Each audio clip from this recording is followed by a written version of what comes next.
आगाज करते हैं। इमरान खान साहब ने कल एक खिताब किया, उसमें उन्होंने जो बाकी दीगर बातें की, लेकिन सियासी जो इश्यूज पर रख के अपोजिशन पे उन्होंने जो है उन्हें बातें सुनाई। खास तौर पे जो ये बात उन्होंने कही कि ये फौज को हुकूमत गिराने के लिए कह रहे हैं। जाहिर सी बात है कल उसका सबसे बड़ा टेक अवे इस पूरी बात से ये था। क्या कहा खान साहब ने, जरा सुनिए। अपने आप को डेमोक्रेटिक मूवमेंट कहते हैं, फौज को कह रहे हैं कि गवर्नमेंट गिरा दो। सारे जो माफियाज हैं ये अपने मफादात की हिफाजत की जंग लड़ रहे हैं और उसके लिए वो तैयार हैं, गवर्नमेंट गिराने के लिए कुछ भी करने के लिए तैयार है। हुकूमत की जो इस्लाहात का एजेंडा है, इस हवाले से आज राना सनाउल्लाह साहब ने प्रेस कॉन्फ्रेंस की और उस पर उन्होंने कहा कि इलेक्शन कमीशन को हुकूमत तजावीज़ दे, हम भी दे देंगे, डायरेक्टली बात नहीं कर सकते। अगर कोई इलेक्शन रिफॉर्म्स के मुतल्लिक बात होनी है तो वो इलेक्शन कमीशन के प्लेटफॉर्म पे होगी। हम इलेक्शन कमीशन के पास बैठ के इलेक्शन रिफॉर्म्स में अपनी राय देने को तैयार हैं। अगर गवर्नमेंट के पास कोई मसवदा है, कोई राय है, तो वहाँ इलेक्शन कमीशन को दे। इस गवर्नमेंट के साथ मैं कैटेगोरिकली ये कह रहा हूँ, हम बिल्कुल बैठने को तैयार नहीं हैं। दूसरी तरफ बिलावल एनआरओ देने का इल्जाम खान साहब की गवर्नमेंट पे लगा रहे हैं कि नवाज शरीफ को एनआरओ देकर अगर किसी ने बाहर भेजा है तो वो तो पाकिस्तान तहरीक इंसाफ की हुकूमत है। इमरान खान ने खुद मियां मोहम्मद नवाज शरीफ साहब को लंदन भेजा था। अगर आप समझते थे मुजरिम है तो क्यों भागने दिया? अपने मुफाद के लिए, अपने हुकूमत बचाने के लिए एनआरओ करके बाहर भेज सकते हो और अब ये ड्रामाबाजी नहीं चलेगा। 3 जमातें 3 मौक़िफ़ सुनाने का मकसद ये था कि इस पर हम तफसीली बात करेंगे। हमारे साथ मौजूद हैं वफाकी वज़ीर बराए इत्तलात व नशरियात फवाद चौधरी साहब। बहुत शुक्रिया फवाद साहब वक्त निकालने के लिए। आगाज करते हैं खान साहब की स्टेटमेंट से। फौज को कहते हैं हुकूमत गिरा दो, ये प्रिसाइसली किसको कह रहे हैं? PMLN कह रही है, पीपल्स पार्टी कह रही है, ये दोनों मिलकर कह रही हैं? ये किसको खान साहब जो है एड्रेस कर रहे थे? नहीं, अगर आपके रिसर्चर्स थोड़ी सी मेहनत करते और देखते कि PDM के जलसों में किसको कहा गया था कि हुकूमत गिरा दो, और गुजरांवाला के जलसे के बाद जो क्वेटा का जलसा हुआ, अगर आप कराची क्वेटा इन जलसों के एक्सट्रैक्ट्स निकाल देते थे आपको आसानी से पता चल जाता कि किसको कह रहे थे। ये जाहिर है कि जो PDM की लीडरशिप जब इकट्ठी हुई थी तो उन्होंने अपनी तकरीरों में फौज को कहा था कि हुकूमत को गिरा दो, अदरवाइज हम लोगों के खिलाफ हो जाएंगे। खैर पीपल्स पार्टी ने ये बात नहीं की तो ऑब्वियसली फिर PMLN की बात करें तो फिर शहबाज शरीफ साहब के एक्टिव होने से कहीं आप लोग की गवर्नमेंट में कोई तशवीश है, कोई कंसर्न है, खासतौर पे जब वो मुफाहमत की बात करते हैं, ग्रैंड डायलॉग की बात करते हैं? हम तो खुद मुफाहमत की बात कर रहे हैं, हम तो खुद ग्रैंड डायलॉग की बात कर रहे हैं, और हम ये समझते हैं कि इस वक्त जो अपोजिशन को चाहिए ये कि देखिए, जो शुरू में फजलुर रहमान साहब की जो ख्वाहिश थी कि वो निकलेंगे, हुकूमत को गिरा पाएंगे, वो तो नहीं गिरा पाए। पूरी कोशिश कर ली उन्होंने, हुकूमत को तो कोई फर्क नहीं पड़ा, बल्कि उल्टा हमने देखा कि PDM में शामिल जमातें ही बिल्कुल बिखर के रह गई। तो जब आप खुद कुछ नहीं कर पाए तो अब हम फिर आपको ये नेक नियति से ऑफर करना चाहते हैं कि आप आइए, हमारे साथ बैठिए और बड़ी बातों के ऊपर बातचीत करते हैं। इलेक्टोरल रिफॉर्म्स से हम शुरू करना चाहते हैं, उसके बाद अदालती इस्लाहात हैं, बाकी मामलात हैं। इसके ऊपर हमने एक प्रोसेस शुरू किया है, हमने अपना बिल पेश किया है असेंबली के अंदर। आप उस बिल के ऊपर अपने एतराज़ात या जो मुवाफ़क़ात हैं वो दीजिए और उसमें बताइए कि आप कितना उसको मानते हैं, कितना उसको नहीं मानते। हम इलेक्ट्रॉनिक वोटिंग मशीन लाना चाहते हैं, आप इलेक्ट्रॉनिक वोटिंग मशीन के प्रोसेसेस को देखिए, अपनी टेक्निकल टीम डालिए उसमें और देखेंगे उसमें खराबी है तो हमें बताएं और हम मिलकर आगे चलते हैं। ठीक है, लेकिन वो कहते हैं कि जी इतनी बदएतमादी की फिजा है कि जब भी हम डायलॉग की बात करें तो आप लोग कहते हैं ये NRO मांग रहे हैं, आप लोग कहते हैं ये रिलीफ मांग रहे हैं। ये ब्रिज कैसे होगी बदएतमादी की फिजा? आप लोग तो टेलीविजन पे बैठ के या अपनी प्रेस कॉन्फ्रेंसेस पे या कहते हैं कि जी इस पे बातचीत की जाए, लेकिन अच्छा नहीं होगा अगर फॉर्मली एक इंगेज करने के लिए शहबाज शरीफ साहब से हुकूमत बाकायदा राब्ता करे? एक जेस्चर होता है ना एक। अच्छा, मुझे थोड़ी सी हैरत होती है क्योंकि ये सिर्फ आप ही नहीं, और भी 3-4 प्रोग्रामों में ये सवाल जो है वो पूछा गया। अब आप लोग रोजाना ऑलमोस्ट शो करते हैं और आई एम श्योर कि आप अखबारें सारी देखते हैं।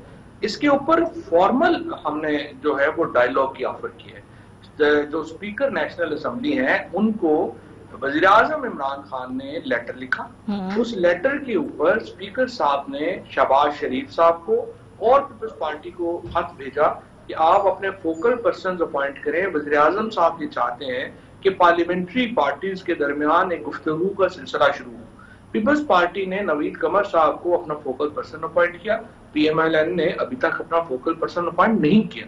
अब शहबाज शरीफ साहब खुद उस पार्ट में आ जाएंगे और स्पीकर साहब के साथ जो पार्लियामेंट्री ग्रुप है उसकी मीटिंग जल्द से जल्द होनी चाहिए और हम समझते हैं कि वो अपनी तजावीज लेकर आए, हम उसके ऊपर आगे बढ़ने को तैयार हैं।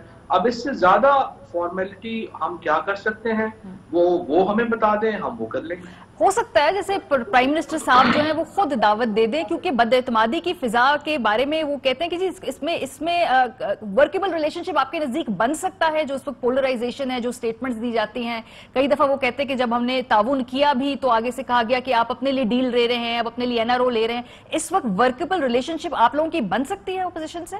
एक तो मैं आपको दोबारा याद कराना चाहता हूँ, वज़ीर आज़म साहब ने पहले खत लिखा स्पीकर साहब को और कहा कि अपोजिशन से मुज़ाकरात होने चाहिए। उसके बाद उन्होंने एक ट्वीट किया और ट्वीट में उन्होंने ये बात कही कि अपोजिशन को मुज़ाकरात का रास्ता इख्तियार करना चाहिए और हम कीन हैं इंतखाबी इस्लाहात के ऊपर अपोजिशन से बातचीत के लिए। ये खुद वज़ीर आज़म साहब ने कहा। तो जो आपने बात कही है तो वज़ीर आज़म कर चुके हैं। उसके बाद ये बात करना कि वो हमेशा आके कहते हैं कि आप एनआरओ मांग रहे हैं, तो देखिए ना उसका सबसे तरीका दो इम्पोर्टेंट तरीके हैं। एक तो ये है कि ये जो बातचीत है ये सबके सामने हो और दूसरा ये है कि उसमें वो अपने लिए अपने मुकदमात के लिए बात ना करें। ये दो चीजें अगर वो नहीं करेंगे तो ज़ाहिर है ये तासुर नहीं आएगा। सो अगेन तासुर आएगा या नहीं आएगा वो बात करेंगे या नहीं करेंगे। मेरा क्वेश्चन ये कि क्या फोर्सिबल फ्यूचर में अपने टेन्योर में आप देख रहे हैं कि ये इस्लाहात जो है पार्लियामेंट के फोरम से आप करवा पाएंगे? क्या ये वर्केबल रिलेशनशिप बन पाएगा? ये मैं आपकी पॉलिटिकल असेसमेंट पूछना चाह रही हूँ। देखिए जी, मैं जाती तौर के ऊपर तो समझता हूँ कि अपोजिशन के साथ आगे बढ़ना जरूरी है और मैं ये भी समझता हूँ कि हमें एक बेहतर ताल्लुकाते कार चाहिए और प्राइम मिनिस्टर साहब इस ज़िमन में काफ़ी हद तक वाजे हैं और वो बात कर भी चुके हैं कि हमें बड़े जो रिफॉर्म्स हैं, बड़ी इस्लाहात हैं, उनके ऊपर हमें बातचीत करनी चाहिए।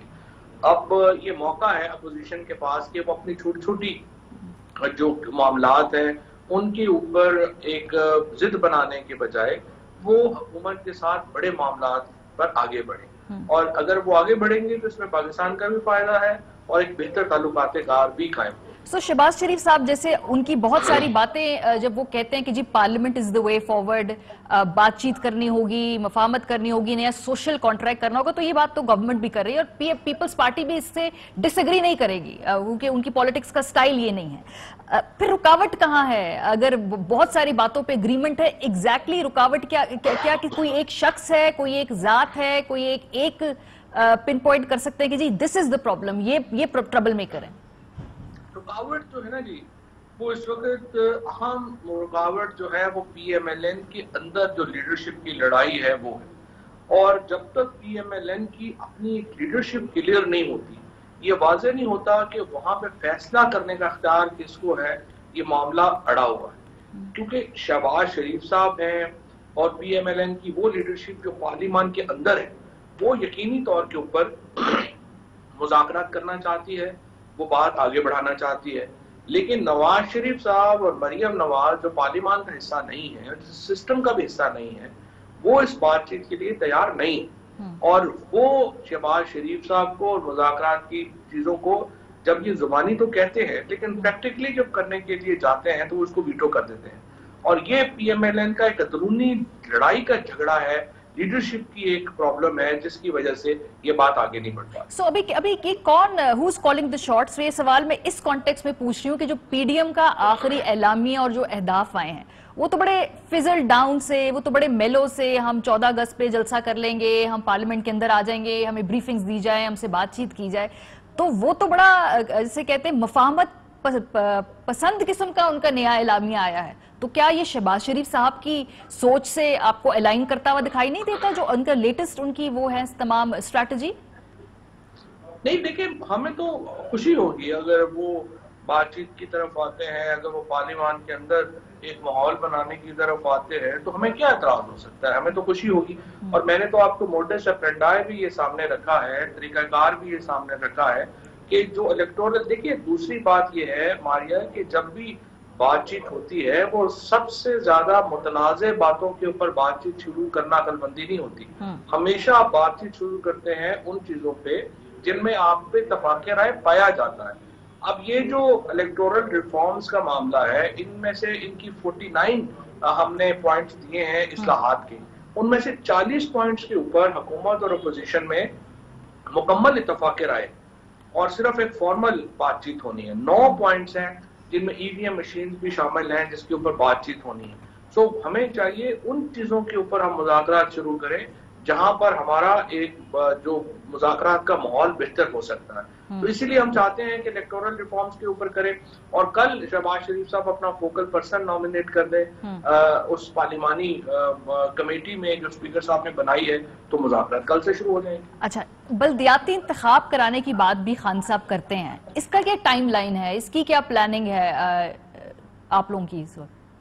देखिए, इसमें जो ऑर्डिनेंस आया है उसके मुताबिक इस साल हमने ये आखिर तक जो है ये लोकल गवर्नमेंट कराने हैं। तो मेरा ये ख्याल है कि सितंबर तक जो है वो पहला मरहला इलेक्शंस का जो है वो शुरू हो जाएगा जो नॉन पार्टी बेस है। तो सितंबर तक जो है वो नॉन पार्टी बेस का पहला मरहला होगा और फिर साल के अख्ताम से पहले उम्मीद है कि हम मुकम्मल लोकल गवर्नमेंट सिस्टम जो है वो ला पाएंगे। ठीक है, और ये तो आप कह रहे हैं कि इंतखाबी आपने बल्दियाती इंतखाब कराने, इसका आपका जो प्लान है, टाइमलाइन है, वो बता दी। जो कश्मीर के इलेक्शन है उसके ऊपर अपोजिशन कहती है जी कि आप भागना चाह रहे हैं, आप खौफजदा हैं, इसलिए आप डिले करवा रहे हैं कश्मीर के अंदर इलेक्शन, क्योंकि आपने कोविड की बात की है, एनटीओसी कहती है वो इंतखाब नहीं करवाने चाहिए, मोटी मोटी बात यही है क्या? लेकिन इसके सियासी वजूहात हैं, आप लोग भाग रहे हैं वहां से? देखिए, हमारी अब पहली बात तो ये है कि ये तो वो बंदा बात करेगा जिसको एनसीओसी की नौयत और हैयत का इल्म नहीं है। एनसीओसी हुकूमत की जो है वो एक डोमिनेट उसका समझिए कि एक सियासी फोरम नहीं है। और यहाँ पे जो सारे जो टेक्निकल लोग हैं जिनमें हेल्थ एक्सपर्ट्स हैं, इसमें जो फौजी साहिबान हैं, इसमें जो इन्फोर्समेंट के लोग हैं, सिंध हुकूमत इसमें शामिल है, ये तमाम लोग मिलकर एनसीओसी कॉन्स्टिट्यूट करते हैं और वो जो अपनी राय देते हैं वो कतई तौर के ऊपर हेल्थ रीजन के ऊपर बेस्ड है। वो कोविड के मामला को देख के उसके मुताबिक देते हैं, उनका कोई पॉलिटिकल उनका वो है नहीं। अब ये उसको मानना ना मानना एक सियासी जमातों की बात है और मेरे ख्याल में तो पीटीआई ने भी एनसीओसी के इस फैसले को तस्लीम नहीं किया। वो भी कहते हैं कि आपको जल्द इलेक्शन कराने चाहिए। हाँ, क्योंकि कोविड के दरमियान भी इलेक्शन हुए हैं। अगर ये बल्दियाती इंतखाब जैसे कि आपकी ख्वाहिश है, वो जो ऑर्डिनेंस है उसके मुताबिक सितंबर में करेंगे, कोई गारंटी नहीं है कि उस वक्त क्या मामलात हों। तो अगर वो इलेक्शन कराने के लिए आप तैयार है तो वो फिर ये कहते हैं कि जी आजाद कश्मीर के इलेक्शन भी वक्त पे ही कराए जाए। नहीं, खैर सितंबर और जुलाई में तो बहुत फर्क है। सितंबर तक तो इंशाल्लाह कोरोना पूरी दुनिया में काफी हद तक उम्मीद रखनी चाहिए नीचे आ जाएगा। लेकिन ये जो एनसीओसी का जो फैसला है वो जिस तरह मैंने अर्ज किया वो कतई तौर के ऊपर वो अपने नंबर्स के मुताबिक बात करते हैं। उन्होंने अपनी राय दी है इलेक्शन कमीशन को और तमाम सियासी जमातें जो हैं वो इलेक्शन चाहती हैं बशमूल पीटीआई और लेकिन फैसला जो इलेक्शन कमीशन करेगा हम उसके मुताबिक